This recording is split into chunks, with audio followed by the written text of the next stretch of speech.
Hey, Carl here. Part 7 of Carl's COVID Comics Challenge. We'll get straight to the point today because I have lasagna at home I want to eat, and I got to get to it before Garfield does. So, I read 2 comics today. I'm going to start with this one because it was on yesterday's. Batman, Ra's al Ghul. Written by Neil Adams, and it was awful. It was awful.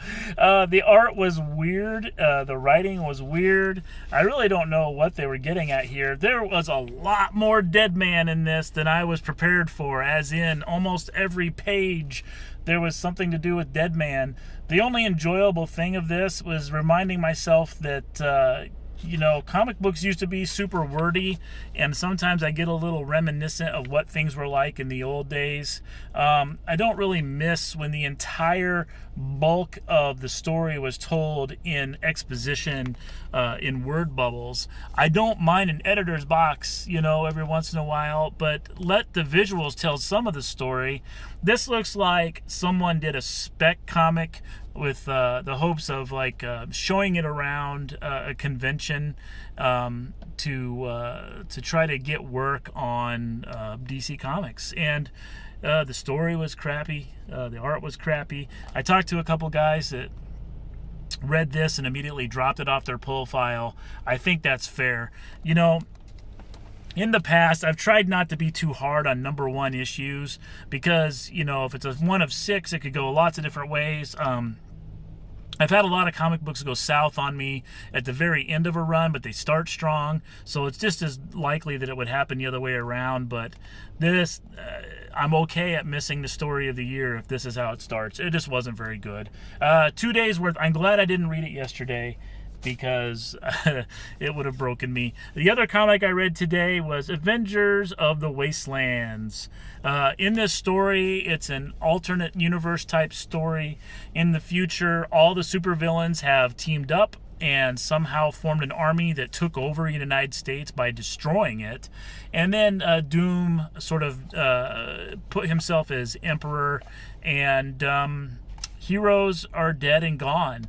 And Doom is quite content to live in a hyper-military state ruling over Wastelands.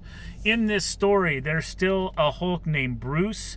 I really don't know if it's Bruce Banner or what. He seems really infantile in the way that they wrote him.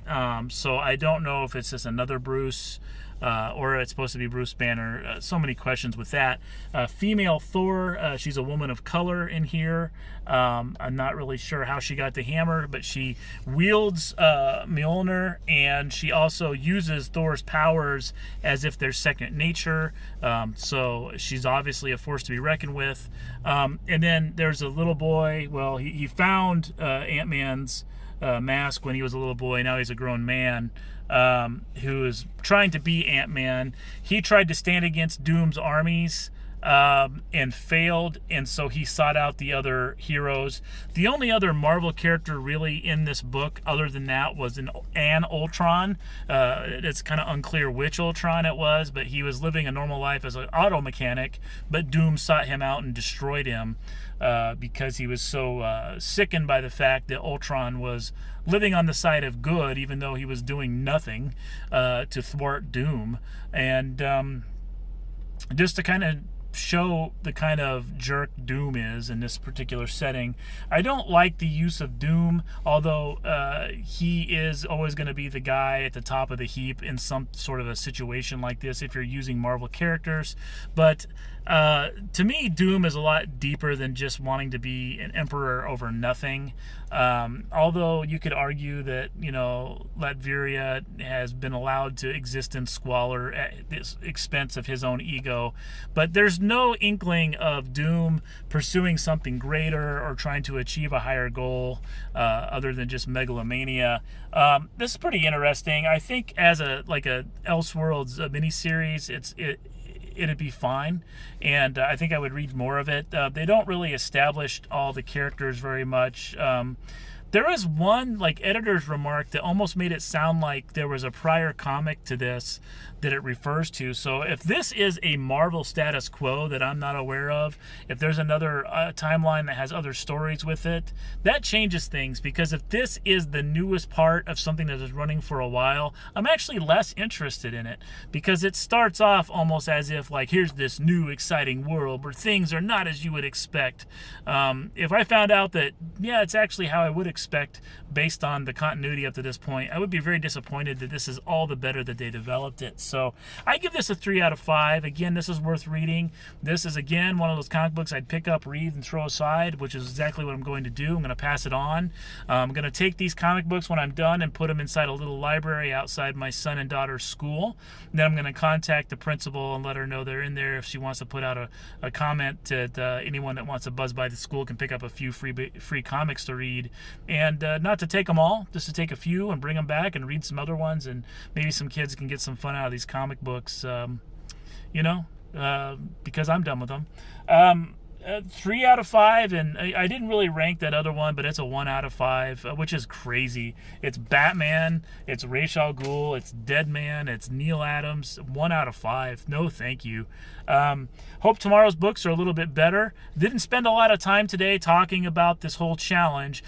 In short, I'm doing this challenge to support local comic book stores. I'm buying back stock from them in quantity, and then I'm reading through them and reviewing them. I'm going to continue this as long as I'm buying and the stores are open to sell.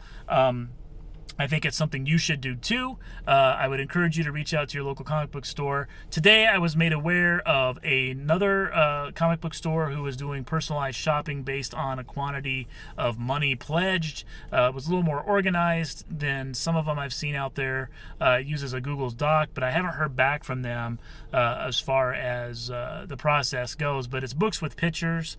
If I order from them, my good friend Jerry McMullen pointed out, I will have bought comics from 4 different time zones for this challenge, which makes me extremely happy. So I hope that they respond. I hope they send me some comic books. I don't think the amount of money that I pledged is going to go far, but you know what? Every little thing helps, or so I'm told, and I'm trying to do my best. The bulk of my focus of support is always going to be for Two-Headed Nerd. Forget Two-Headed Nerd. They're fine. Legend Comics and Coffee. I always equate Joe with Legend, and it's never going to be any different, and that makes me super sad to say that out loud. Not because I don't like Legend or like Joe, it's just because those were better times when Joe was there. But Legend Comics and Coffee, Escape Pod Comics, those are the 2 I'm going to be supporting with the bulk of my financial support as long as I can and as long as they can. I would encourage you, if you don't have a local comic book store, to look into one of these other ones. Of course, yesterday we mentioned Mile High Comic Books. I would say maybe buy one thing from them and then move on to someone else. Yeah, just because I don't want to be a jerk about it, but also I kind of want to be a jerk about it. Like, I would rather see you take that money and give it to Dragon's Lair in Omaha than order from them twice. But just do something to help out local comic book stores and to help the community to survive this weird time. So until next time, love you guys. My spirit's a little higher today. I'm still dizzy from work, and I'm looking forward to some better comic books. So hopefully there's something else left in that bag. If not, I can always go back and buy more. See ya.